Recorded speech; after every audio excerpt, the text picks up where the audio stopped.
حضرت بشر آفی رحمت اللہ علیہ سے سارا زمانہ پیار کرتا تھا۔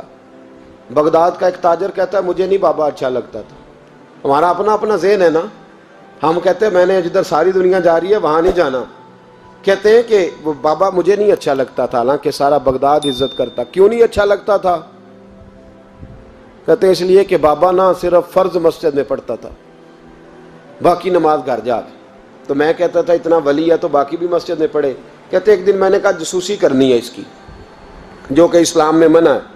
کہتے حضرت بشر آفی رحمۃ اللہ علیہ نے جمعے کے فرض پڑھے، فرض پڑھ کے نکل گئے دوڑ کے۔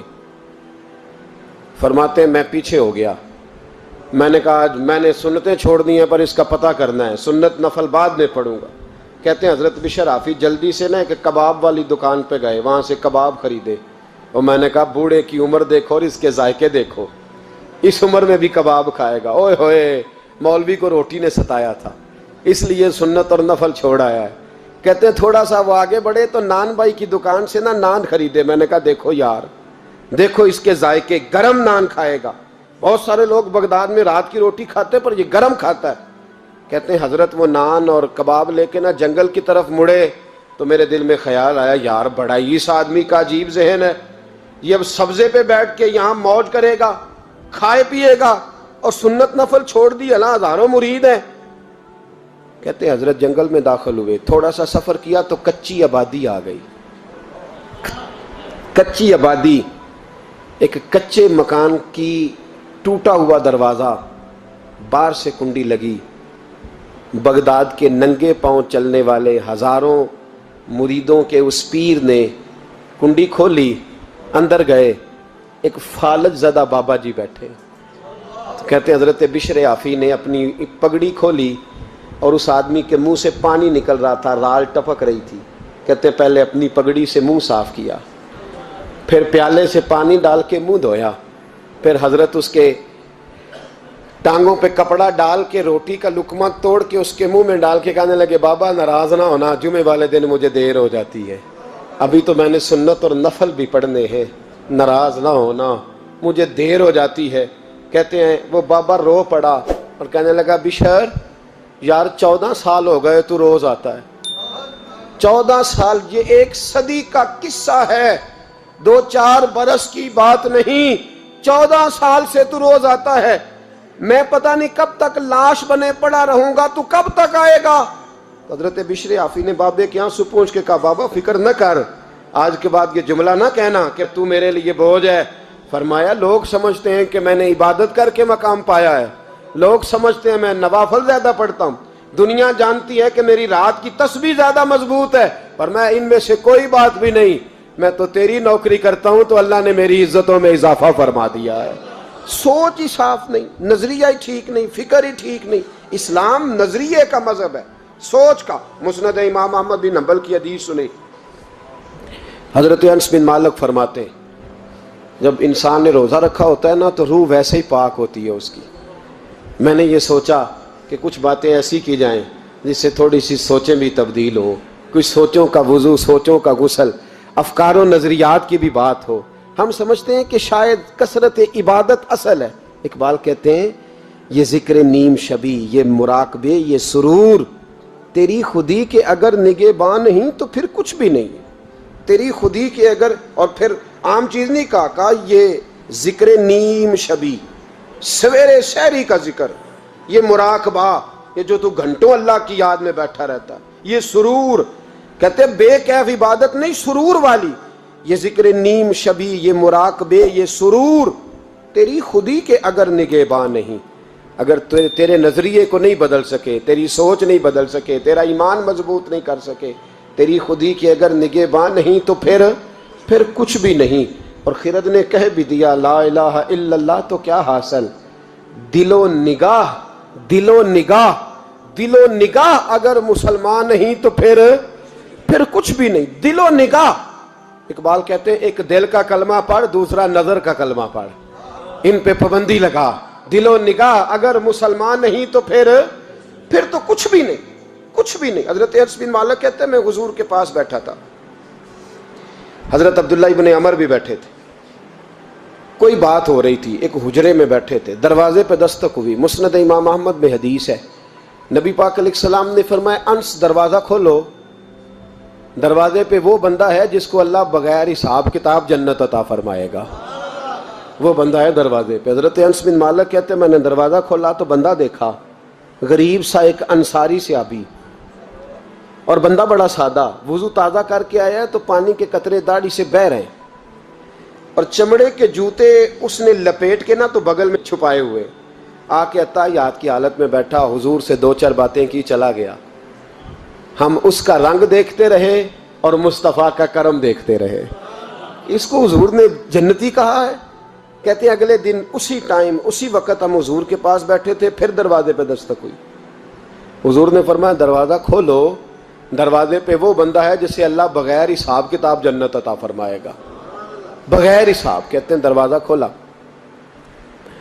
اور جیسے ہی میری نظر پڑی، بندہ بھی وہی ہے جو کل آیا تھا، اور انداز بھی وہی ہے جو کل تھا، اسی طرح پانی کے قطرے، اسی طرح جوتے بغل میں، السلام علیکم، کل حضور فلاں بات کی تفصیل پوچھنی مجھ سے رہ گئی تھی، غلطی ہوگی، دوبارہ آیا ہو۔ اس نے اپنی گفتگو کی، چند جملوں میں بات سمیٹی، چلا گیا۔ فرماتے ہیں اتفاق کی بات کہ دن تیسرا، بندے بھی ہم دونوں، میں اور عبداللہ ابن عمر۔ حضرت انس بن مالک کہتے ہیں دونوں بیٹھے تھے، سیم ٹائم سیم ڈے۔ پھر دستک ہوئی، حضور نے فرمایا دروازہ کھولو، اور مسکرا کے فرمایا دروازے پہ وہ بندہ ہے جسے اللہ بغیر حساب کتاب جنت عطا فرمائے گا۔ کہتے ہیں کھل اٹھے ہمارے چہرے، باہر گئے، دستک ہوئی تھی، دروازہ کھولا۔ فرماتے ہیں مجھے یقین تھا وہی ہوگا جو 2 دن پہلے آیا تھا، اور میرے یقین کے مطابق ہی کام ہوا، وہی بندہ تھا جو کل بھی تھا، جو پرسوں بھی تھا، حالت اور کیفیت اور انداز بھی وہی تھا۔ پانی کے قطرے بہہ رہے ہیں، اور اس شخص نے جوتے بغل میں دبائے ہوئے خدمت میں حاضر ہوا، بیٹھ گیا، بات چیت کی، چلا گیا۔ حضرت انس بن مالک کہتے ہیں تھوڑی دیر ہوئی تو حضور بھی تشریف لے گئے۔ حضرت عبداللہ ابن عمر مجھے کہنے لگے یار ویسے کتنے اس کے نصیب ہیں، کتنے نصیب ہیں، کوئی آیا لے کے چلا گیا، کوئی آیا لے کے چلا گیا، کوئی عمر بھر بھی نہ پا سکا، میرے مولا تجھ سے گلہ نہیں، یہ تو اپنا اپنا نصیب ہے، یہ تو اپنا اپنا، اور نہ کسی کے حال پہ طنز کر، نہ کسی کے غم کا مذاق اڑا، وہ جسے چاہیں جیسے نواز دے، یہ مزاج لطف رسول ہے صلی اللہ تعالی علیہ وسلم۔ کہتے ہیں ہم لوگ گفتگو کرنے لگے، عبداللہ ابن عمر مجھ سے کہنے لگے یار ویسے پتہ کرنا چاہیے یہ کون سا عمل کرتا ہے، پتہ کرنا، جیسے ہم نہیں پتہ کرتے کہ یہ بندہ بڑا چمک گیا، پتہ کرو کون سا کاروبار کرتا ہے، ذرا اس کی جاسوسی تو کرو۔ اور بندے بھی بڑے سمجھدار ہیں، وہ سائیڈ بزنس نہیں بتاتے، وہ کہتے ہیں وہ جو میرا علیحدہ ہے وہ نہیں بتانا، کہیں یہ نہ شروع کر لے۔ حالانکہ انسان کے پاس جو خوبی، جو اللہ نے اسے دولت دینی ہوتی ہے، وہ اپنا اپنا نصیب ہوتا ہے، وہ گھر میں بیٹھے بھی اللہ عطا کر دیتا۔ وہ کہتے ہیں کہ پتہ کرو کیا عمل کرتا ہے۔ تو حضرت عبداللہ ابن عمر کہتے ہیں میں اس کے پیچھے ہو گیا، اس سے سلام لی، تو میں نے کہا مجھے 2-3 دن کے لیے مہمان بنا لو گے، مان نہ مان میں تیرا مہمان، 2-3 دن کے لیے مہمان بنا لو گے؟ تو کہتے ہیں مجھ سے کہنے لگا کوئی گھر میں جھگڑا ہو گیا، کیونکہ پڑوس میں تو تمہارا، قریب ہی تو تمہارا گھر ہے، میرے مہمان بننے کو جھگڑا ہے؟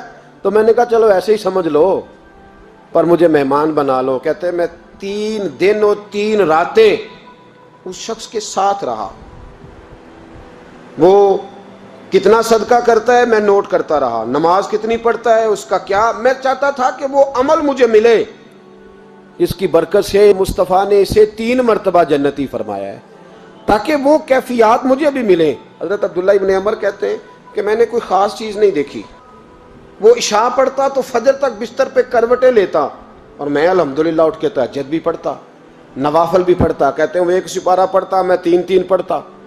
فرماتے اس نے 3 دنوں میں کھجور بھی صدقہ نہیں دی، کہ کھجور بھی، اور میں نے بڑے بڑے غریبوں کی مدد کی۔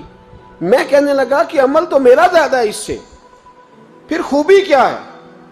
خاص توجہ کرنا، اسلام اور دین کا جو فکری اساس، جو فکری اساس ہمیں صحابہ نے دی۔ حضرت عبداللہ ابن عمر کہتے ہیں میں نے تیسرے دن اسے کہا بھائی اللہ تیرا بھلا کرے، تو نے بڑی خدمت کی، میں نے جانا ہے میرا کوئی جھگڑا نہیں ہوا تھا، میں تو بس تیرا عمل دیکھنے آیا تھا کہ تو عمل کیا کرتا ہے۔ تو وہ صحابی کہتے ہیں مجھے کہنے لگے یار تو میرا عمل دیکھنے آیا تھا، مجھے بتا تو صحیح کیا نے، اور کیوں دیکھنے آیا میرا عمل، تجھے کیا ضرورت پڑی میری جاسوسی کی؟ تو کہتے ہیں مجھ سے جب اس نے سوال کیا تو میں نے اس کو کہا بھائی تو 3 دن آیا نا ہم بیٹھے ہوئے تھے؟ کہا ہاں میں آتا رہا ہوں۔ کہا 3 دن نبی پاک نے فرمایا اللہ تجھے بغیر حساب کتاب جنت عطا فرمائے گا۔ تو میں چاہتا تھا کہ میں ذرا جاسوسی کروں، ذرا دیکھوں، کھوج لگاؤں کون سا ایسا عمل ہے، آپ بھی ذرا دھیان دیجئے گا، کون سا ایسا عمل ہے، حالانکہ تو عشاء پڑھتا ہے اور اٹھ کے فجر پڑھتا ہے، میں تہجد بھی پڑھتا ہوں، تیرا سپارہ 1 ہے میرے 3 ہے، کون سا ایسا عمل ہے جس کے سبب تجھے جنت ملے گی؟ کہتے ہیں وہ صحابی کہنے لگے یار کوئی ایسا عمل نہیں، کوئی شے نہیں، میں اس قابل ہی نہیں، من نانم کے من دانم، جو میں ہوں مجھے پتا ہے۔ کہا پھر کوئی بات تو ہوگی، تیری مہربانی بتا دے، میں نے 3 دن 3 راتیں محنت کی ہیں، بتا دے۔ کہتے ہیں وہ کہنے لگے اگر تجھے بتاؤں نا تو پھر سن، میں جب رات کو سوتا ہوں تو اپنے دل پہ نظر ڈالتا ہوں، اور سویرے جب اٹھتا ہوں تو پھر اپنے دل پہ نظر ڈالتا ہوں، موبائل پہ نہیں، کنجی پہ نہیں کہ چابیاں کدھر ہیں، بٹوے پہ نہیں، میں رات کو سوتے ہوئے بھی اپنے دل پہ نظر ڈالتا ہوں، سویرے اٹھتے ہوئے بھی میں سب سے پہلے اپنے دل پہ نظر ڈالتا ہوں۔ فرماتے ہیں الحمدللہ میرے دل میں کسی کا حسد نہیں ہے، کسی کے بارے میں کوئی کینہ نہیں ہے، کوئی کسی کے بارے میں میل نہیں، میں اللہ کے ہر بندے کے بارے میں سوچ، نظریہ، فکر اچھی رکھتا ہوں۔ اور فرمایا میں تیرے بارے میں بھی عبداللہ یہی سوچتا ہوں کہ تو مجھ سے زیادہ نیک ہے۔ الحمدللہ اس وقت بھی میرا ذہن یہ ہے کہ انس بن مالک مجھ سے زیادہ پرہیزگار ہے، اس وقت بھی میری سوچ یہ ہے کہ محبوب کے سب صحابہ میں سب سے کمزور میں ہی ہوں۔ نابد عبداللہ ابن عمر کہتے ہیں میں نے اس کا ہاتھ چوما، میں نے کہا سمجھ آ گئی ہے، تیرا نظریہ، تیری سوچ پکی اور سچی مسلمان ہے، تو دل اور روح کا مسلمان ہے، تو نظر اور روح کا مسلمان ہے۔